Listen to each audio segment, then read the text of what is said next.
Hello everyone, welcome back to the channel. Students, अभी तक आपने इकोनॉमिक्स की पढ़ाई स्टार्ट नहीं की है, तो ये इकोनॉमिक्स का एकदम स्टार्ट करने का एकदम लास्ट मौका है। मतलब क्या, नवंबर के लास्ट 15 डेज की अगर मैं बात करूँ, November is a very high peak time, right. Last 15 days की अगर बात करूँ तो इसमें से अगर मैंने जो स्ट्रैटेजी बताई है उसको भी फॉलो करके आपने अगर पढ़ाई कर ली तो डेफिनेटली आप जो हो 95 के तक पहुँच सकते हो। ठीक है ना। तो स्ट्रैटेजी क्या है उसको समझने से पहले सबसे पहले हम समझेंगे कि पेपर पैटर्न क्या है। पेपर पैटर्न ऑफ इकोनॉमिक्स क्या है बच्चा।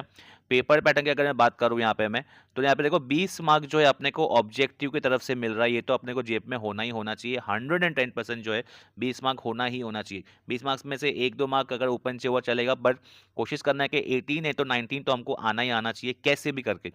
देन इसके बाद में जो दिया हुआ है, एक्सप्लेन द कॉन्सेप्ट दिया हुआ है। एक्सप्लेन द कॉन्सेप्ट, अभी कॉन्सेप्ट को एक्सप्लेन करना है। इसके बारे में मैंने भी ऑलरेडी एक वीडियो बना के रखी हुई है। ठीक है ना। इसमें एक्सप्लेन कैसे आइडेंटिफाई करना है सबसे पहले हमको, और बाद में इसको एक्सप्लेन करना है। अब बात बहुत बार बच्चे ये पूछते हैं मुझसे कि सर कितने पॉइंट्स लिखने हैं इसके अंदर। तो इसके अंदर बच्चा दो, इस एक्सप्लेन करने का, आइडेंटिफाई करने का 1 पॉइंट हो गया, 1 मार्क हो गया। ठीक है ना। और ये दो दो पॉइंट्स और लिख सकते हो आप, 2 पॉइंट और लिख सकते हो। पॉइंटर्स में पॉइंट लिखना है तो वो बेनिफिटेड रहेगा। उसके बाद में अगर बात करूं मैं, डिस्टिंग्विश, ये डिस्टिंग्विश के अंदर भी एक और क्वेश्चन बहुत बार पूछा जाता है कि सर इसमें 2 मार्क का ही क्वेश्चन आता है तो इसमें पॉइंट कितना लिखना रहता है। मिनिमम मैं बोलूंगा बच्चा यहाँ पे 3 पॉइंट मिनिमम लिखना है अपने को। मिनिमम 3 पॉइंट लिखना है, और मैक्सिमम कितना लिखना है, 4 पॉइंट।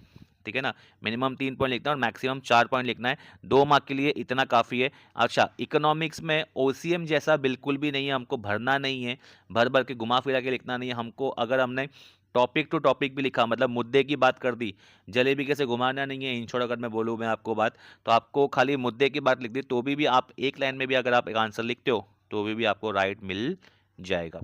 ठीक है ना। तो 20 मार्क ऊपर हो गया, ये 6 मार्क अपने को यहाँ पे हो गया और 6 मार्क यहाँ पे हो गए। 6 6 12 और 20 कितना हो गया, 32 मार्क्स तो यहाँ पे ही हो गया अपना, राइट। देन उसके बाद में आंसर द फॉलोइंग है। Answer the following the question लिखा हुआ है। ये 4 मार्क का एक है, 4 मार्क का एक है तो अपने को 3 लिखने हैं, इसमें से 5 दिए रहेंगे। अच्छा खासा ऑप्शन दिया हुआ है इसमें। तो 12 मार्क का क्वेश्चन है। इसका भी मैं आपको बताऊंगा कौन से चैप्टर से आता है ये, आपको वो भी आपको मैं इन डिटेल बता दूंगा। उसके बाद में आ रहा है बच्चा, बहुत बार बच्चे लिखते हैं यहाँ पे, देखो नेक्स्ट आ रहा है एग्री डिसएग्री। अच्छा, अग्री डिसएग्री में क्वेश्चन ऐसा आता है कि नॉर्मली कि हमको ऑब्वियसली ट्रू और फॉल्स जैसा ही क्वेश्चन है, ट्रू और फॉल्स ही एक्चुअली देखा जाएगा, पर हमको यहाँ पे ट्रू और फॉल्स वाला वर्ड यूज नहीं करना है बच्चा, ये याद रखना। हमको लिखना क्या है, अगर हम कोई स्टेटमेंट से सहमत है, मतलब अग्री है, तो I agree with this statement, हो गया। ठीक है ना। और हम लोग को अगर अगर हम लोग का अगर डिसएग्री है तो I disagree with this statement. ठीक है ना। आई डू नॉट एग्री वाला मत लिखना, I agree with this statement, I disagree with this statement. ठीक है ना। तो ऐसे ही लिखना है। तो अग्री डिसएग्री का 1 मार्क होता है, यहाँ पे 4 मार्क का एक क्वेश्चन दिया हुआ है, 1 मार्क उसका हो गया। और 3 पॉइंटर्स आपको लिखने हैं, 3 पॉइंटर्स लिखने हैं जिसका एक एक मार्क का एक पॉइंटर्स रहेगा हमको। ठीक है। तो 4 मार्क वैसे करके अलॉट किया गया है। उसके बाद में टेबल क्वेश्चन नंबर 5 है, जिसके टेबल और पैराग्राफ पैसेज वगैरह आता है नॉर्मली इसमें। नॉर्मली जो ये 3A और 3B से आता है, 3A और 3B से आता है बच्चा, इसको अच्छे से एक बार करना है अपने को। 3A 3B से आता है नॉर्मली क्वेश्चन नंबर ये सब, तो हमको आराम से ये 8 मार्क भी जेब में आ सकता है। समझ में आ रहा है। और लास्ट क्वेश्चन आ रहा है अपना 6 क्वेश्चन। इसमें फायदा, इकोनॉमिक्स में फायदा यही है कि हमको टोटल नंबर ऑफ क्वेश्चन जो है इसमें 6 ही है, बाकी ओसीएम और एसपी में क्वेश्चन नंबर 8 तक है, राइट। ठीक है ना। यहाँ पे क्वेश्चन नंबर 6 तक ही दिया हुआ है। तो यहाँ पे हमको पर लिखना कितना, यहाँ पे पर ये 16 मार्क का है बच्चा, 16 मार्क का मतलब हमको 2 लिखने हैं। 3 दिए रहेंगे, 2 लिखने हैं। इसमें एक लॉ तो फिक्स ही फिक्स है, law of demand, law of supply. ठीक है ना। बाद में डीएमयू का लॉ हो गया। तीनों में से कोई भी एक लॉ तो दिखेगा ही दिखेगा, विद एग्जाम अजम्पशन और एक्सेप्शन। समझ में आ रहा है। पेपर पैटर्न आई होप कि आपको समझ में आ गया रहेगा। उसके बाद हम बात करते हैं पेपर दिस थिंग चैप्टर्स के वेटेज के बच्चा। चैप्टर्स की वेटेज की अगर मैं बात करूं, देखो चैप्टर्स के वेटेज के मतलब तो सब में इक्वली डिवाइडेड है। ठीक है ना। तो मैं ये नहीं बोल सकता कि फर्स्ट के ये चैप्टर इंपॉर्टेंट है, वो चैप्टर इंपॉर्टेंट है, पर मैं इतना जरूर बोल पाऊंगा कि अगर आपने फर्स्ट 5 चैप्टर कर लिए, फर्स्ट 5 चैप्टर कर लिए बच्चा, देखो यहाँ पे देखो, अगर मैं विद ऑप्शन अगर मैं प्लस करूँ, 10 + 10 20, 20 और 24 कितना होता है, ये दोनों प्लस कर दिया मैंने। ठीक है ना। 20 और 24 कितना होता है, 44 हो गया, और प्लस 20 होगा 64 मार्क का। 64 मार्क का जो है आप जो है आराम से पेपर लिख सकते हो। ठीक है ना। बट हमको तो ऑब्वियसली हमारा टारगेट क्या है, 95 है, तो हमको ये 64 तो चाहिए नहीं है भाई। समझ में आ रहा है। तो हमको अच्छे से ये फर्स्ट 5 चैप्टर और 7th और 8 चैप्टर को अच्छे से करना है हमको। इतना भी कर लिया हम लोग ने अगर, तो हमको आराम से जो है 90 क्रॉस करने से कोई नहीं रोक सकता। समझ में आ रहा है? और बाकी सब चैप्टर में देखो इक्वली वेटेज किया हुआ है, तो हम लोग इसमें ज़्यादा हम लोग जज कर सकते नहीं है। पर ये फर्स्ट 5 चैप्टर जो है जिसमें डायग्राम वगैरह है, उसको अच्छे से करना पड़ेगा। ठीक है एवरीवन, हम लोग देखते हैं कि अभी लास्ट 15 डेज में हमको स्टार्टिंग करना कैसे। अगर आपने स्टार्ट नहीं किया है तो स्टार्ट कैसे करना है।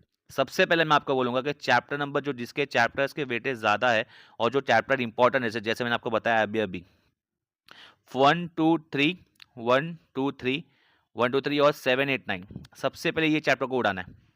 सबसे पहले कुछ भी करके ये चैप्टर को उड़ाना है। 3 ए भी आ गया, 3 बी भी आ गया बच्चा, समझ में आ रहा है। उसके बाद में सेकंड स्टेप हमको क्या करना है, कंप्लीट फर्स्ट और लॉ बेस्ड क्वेश्चन। अभी क्या करना है आपको, अभी ये मोमेंट के लिए एक बुक के अंदर या 3 4 एक फुल्स के पेपर के अंदर जितने भी लॉ है उसको एक ही साथ में लिख के रख लो। जैसे लॉ ऑफ डीएमयू है, सपोज करो लॉ ऑफ डीएमयू का हमने क्या लिखा, इंट्रोडक्शन लिखा, बाद में लिखा अपना स्टेटमेंट लिखा, देन बाद में अपना क्या आएगा, शेड्यूल आएगा, मतलब टेबल आएगा, देन बाद में डायग्राम आएगा, देन बाद में उसका कंक्लूजन आएगा। तो ये पूरा इसका क्या हो गया, एक फॉर्मेट हो गया। तो ये फॉर्मेट लिख के हमने एक पेज में लिख दिया। उसके साथ में उसके बाजू में उसके क्या आ जाएंगे, अजम्पशन एंड एक्सेप्शन। अजम्पशन और एक्सेप्शन के खाली पॉइंटर्स लिख के रखो एक ही पेज में, तो आपका एक पूरा आंसर रेडी हो जाएगा। वैसे ही बाकी लॉ ऑफ डिमांड भी, लॉ ऑफ सप्लाई भी एक पेपर में लिख के रखोगे तो आपको एक पेपर में रहेगा, तो एक जगह पे रहेगा, तो आपको पढ़ने को आसानी होगी। सबसे पहले जो भी लॉ बेस्ड क्वेश्चन है और जो भी डायग्राम बेस्ड क्वेश्चन है उसको खत्म करना है, और उसको डायग्राम को हमको लिख के प्रैक्टिस करना है बच्चा, प्रैक्टिस करना है। जितना आप लिख के प्रैक्टिस करोगे उतना अच्छा है। देखना बिल्कुल भी नहीं है, मतलब ऐसे देख देख के पढ़ना नहीं है हमको। ये इकोनॉमिक्स समझो कि एक तरह से प्रैक्टिकल सब्जेक्ट ही है। मैथ्स को क्या हम लोग पढ़ते हैं क्या, नहीं, प्रैक्टिस करते हैं सॉल्व करके। वैसे ही इकोनॉमिक्स को भी हमको प्रैक्टिस करना है, ठीक है ना। देन हमको देखना है कि बस जैसे कि आपको मैंने बताया कि 6 क्वेश्चन में 2 बड़े क्वेश्चन लिखने हैं हमको, 2 8 मार्क के बड़े क्वेश्चन लिखने हैं। तो ये चैप्टर्स के जितने भी लॉन्ग क्वेश्चन है, ये चैप्टर के जितने भी लॉन्ग क्वेश्चन, उस पर पहले फोकस करना है। हालांकि मैं आपको ऑब्जेक्टिव और साथ साथ में इंपॉर्टेंट क्वेश्चंस के वीडियो भी लाके देने वाला हूं, उस वो भी अपलोड होने वाली है।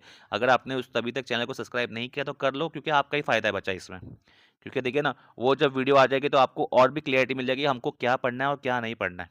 ठीक है, तो आपको मैं एकदम शॉर्ट एंड स्वीट साथ एकदम न जो है अपना जो है इंपॉर्टेंट क्वेश्चन दे दूंगा, जिससे आपको समझ में आ जाएगा कि हमको ये पढ़ना है और ये नहीं पढ़ना है।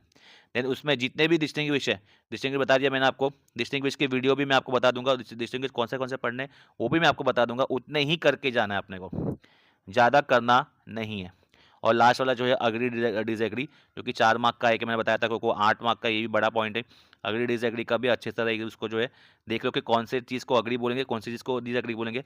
इन शॉर्ट, अगर आपकी कॉन्सेप्चुअल क्लियरिटी क्लियर है, कॉन्सेप्ट आपका क्लियर है इकोनॉमिक्स में, तो आपको 95 लाने से कोई भी रोक सकता नहीं है बच्चा। तो आपको 95 लाने से कोई भी रोक सकता नहीं है।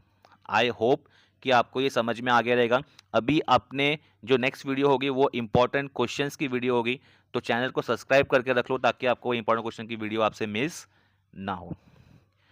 ओके स्टूडेंट्स, तो मिलते हैं हम अपनी नेक्स्ट लेक्चर में। Till then bye bye, take care, जय हिंद, और पढ़ाई स्टार्ट कर दो बच्चा लोग। All the best.